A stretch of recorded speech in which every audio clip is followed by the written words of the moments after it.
नमस्कार, मैं हूं अजय कुमार और आप देख रहे हैं देसी अड्डा। हमारे साथ हैं देसी अड्डा के संपादक राकेश तिवारी। अंतिम चरण के जो आज चुनाव हैं उसका मतदान शुरू हो चुका है और इस अंतिम चरण में नेताओं ने अपनी पूरी ताकत झोंक दी है और उसके बाद कई जगहों पे हवा का रूप जो है वो बदलता हुआ नजर आ रहा है और इस बदलते हुए हवाओं के रूप में कई नेताओं के हवा निकलते हुए भी नजर आ रहे हैं।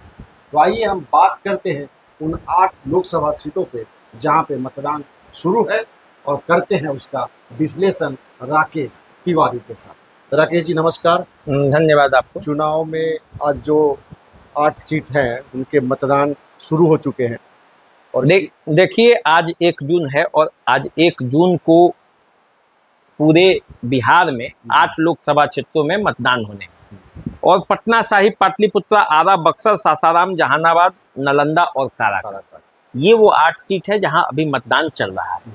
सुबह सुबह के समय से ही गांव में आप देखेंगे तो लोग लंबे लंबे लाइनों में खड़े हो चुके हैं और अपना मतदान दे रहे हैं। ये आज के बाद चुनाव की प्रक्रिया समाप्त हो जाने वाली है, मतदान वाली। इसके बाद मतगणना की तैयारी होगी और इसलिए अंतिम जो कहा जाता है ना कि अंत भला तो सब भला, तो ये अपना अंत भला करने के लिए दोनों खेमों के तरफ से जबरदस्त घेराबंदी की गई और इसका नतीजा ये हुआ कि जिन 8 लोकसभा क्षेत्रों पर चुनाव होने वाला है वहाँ हवा का रुख रात भर में बदल गया।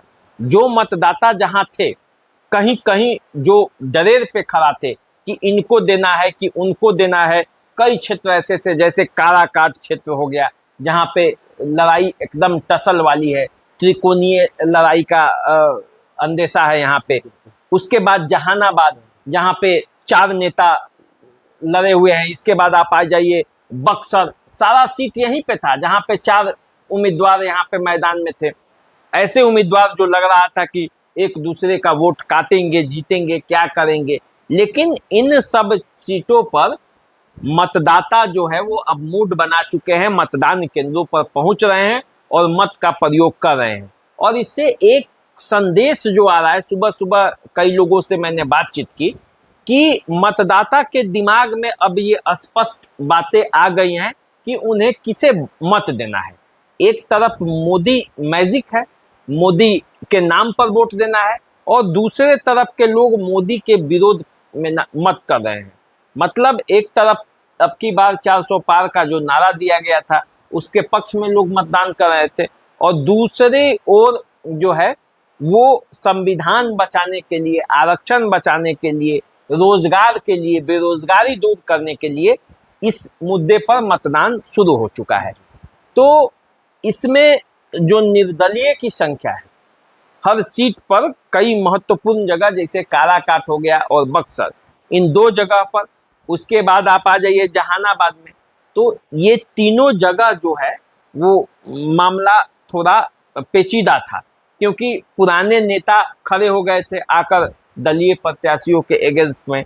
कुछ पवन सिंह काराकाट में आ गए और काराकाट में जैसे पवन सिंह अपना पैर रखे उसके बाद काराकाट पूरे देश में प्रसिद्ध हो गया, वहाँ का चुनाव रोमांचक हो गया।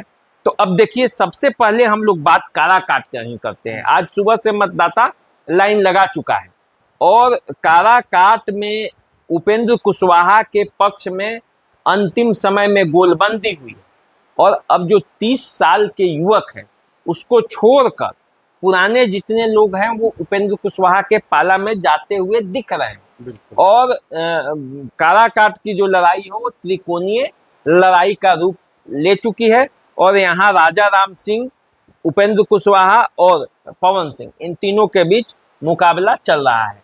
अब दोपहर बाद तक कैसे कैसे मत पड़ते हैं उसके बाद पिक्चर अभी क्लियर होगी। तो शाम तक काराकाट की जो जनता है, जो मतदाता हैं, वो जाति को देख के वोट देंगे या फिर देश में एक अस्थायी सरकार बने उसको देख के वोट देंगे? देखिए दोनों फैक्टर काम कर रहा है। पवन सिंह का एक तो फैन बेस है, तो फैन पवन सिंह के साथ है।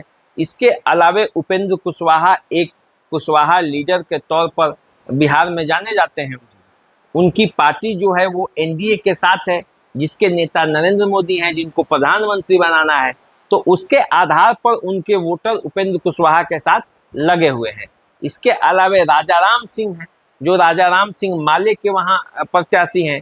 आरजेडी का समर्थन है, कांग्रेस का समर्थन है, लेकिन ऐसा होता है कि जहां माले का ये नेता होता है, वहां आरजेडी उतनी तत्परता के साथ नहीं जुट पाती है। उसका कई कारण है। अब जो लाल सलाम और लाल झंडा जो किसी के जमीन पे गाड़ने की बात होती है, तो अब नौधनाढ्य में तो यादव के पास जमीन है, कुर्मी के पास जमीन है, जमीन इन लोगों के हिस्से में भी अब अच्छी खासी संख्या में आ गई है। तो अब जो है वो किसके खिलाफ आखिर माले झंडा उठाएगा? तो इसलिए अब जो है वो लड़ाई जो है वो दोनों तरफ से उतना वेग नहीं रहता है। जहां माले का प्रत्याशी है वहां आरजेडी के कैंडिडेट को, आरजेडी के कई नेता, ऐसा माना जा रहा है कि वहां बड़े नेता भीतर घात की भी संभावना है। वो उपेंद्र कुशवाहा को मदद कर रहे हैं भीतर भीतर, या तो पवन सिंह को मदद कर रहे हैं। पवन सिंह जीत जाए या उपेंद्र कुशवाहा जीत जाए, उससे उनको कोई असर नहीं पड़ने वाला है। नाम नहीं बताऊंगा, लेकिन राजद के बड़े नेता हैं वो, और मतलब राजद का पकड़ है उस क्षेत्र में। वैसे नेता या नेत्री मान लीजिए, मैं कहूंगा नहीं, नाम नहीं रखूंगा, लेकिन समझने वाले समझते ही हैं, उनके पक्ष में खड़े हैं। उनके पक्ष में वो आरजेडी के नेता हैं, लेकिन वो पवन सिंह के पक्ष में हैं। वो अंदर उपेंद्र कुशवाहा को भी, उनको राजा राम सिंह नहीं जीतना चाहिए, क्योंकि वो क्षेत्र की राजनीति प्रभावित होगी वैसे।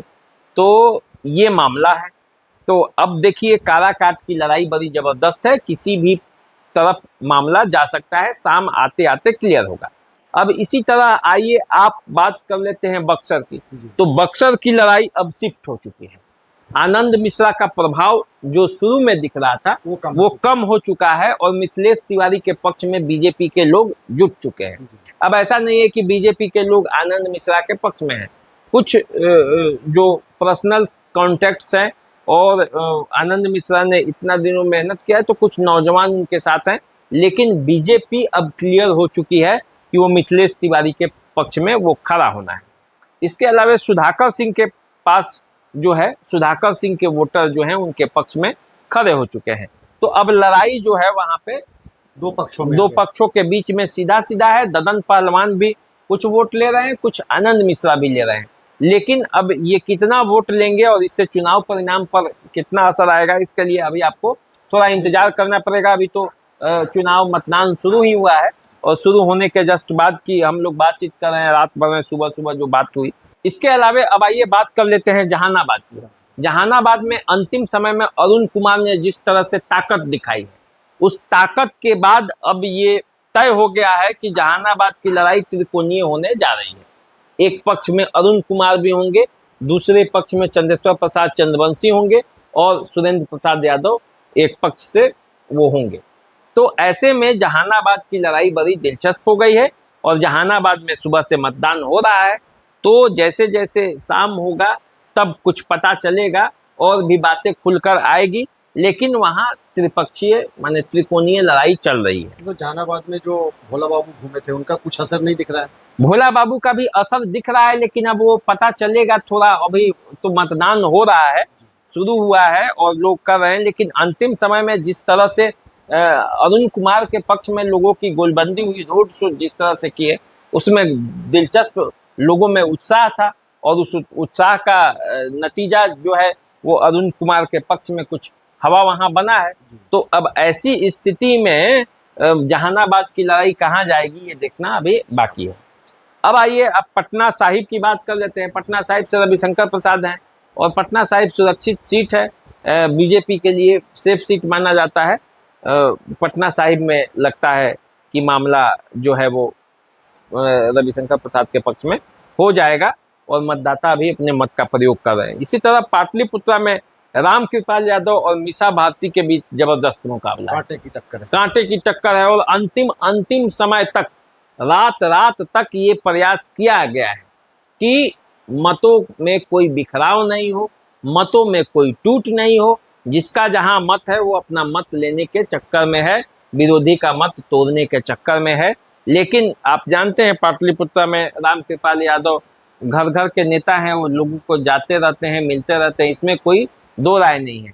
लेकिन मीसा भारती ने जो तीसरी बार लगातार चुनाव लड़ा है और जिस शिद्दत के साथ उन्होंने पाटलिपुत्र के धरती पर घूमना शुरू किया है गर्मी में, तो वैसी स्थिति में जो लगा कि लड़ाई यहाँ पे जबरदस्त हो गई है। लेकिन यहाँ भी भीतरघात की संभावना आप मान के चलिए। रीतलाल यादव उतने मुखरता के साथ देखे नहीं गए हैं क्षेत्र में, भाई वीरेंद्र भी सभाओं में दिखते हैं, लेकिन भीतरघात की संभावना यहाँ पे है। अब वो देखना है कि कितना उसका असर होता है, मतदाता वो स्वीकार कर रहे हैं कि नहीं कर रहे हैं, या उनके चुप्पी या उनके ये से मीसा भारती का खेल खराब होता है। हालांकि इस बार मीसा भारती ने बड़े व्यवस्थित ढंग से चुनाव लड़ा है और ऐसा लग रहा है कि लड़ाई बड़ी कांटेदार है। पाटलिपुत्र की जो समीकरण है उसमें अब तो मतदान हो रहे हैं। और जीत का मार्जिन मुझे ऐसा कुछ लगता है दिनों कि का बहुत कम बात है, रहेगा। 2-3 दिनों की बात है, इंतजार करना चाहिए। अब आइए आप बात करते हैं आरा का।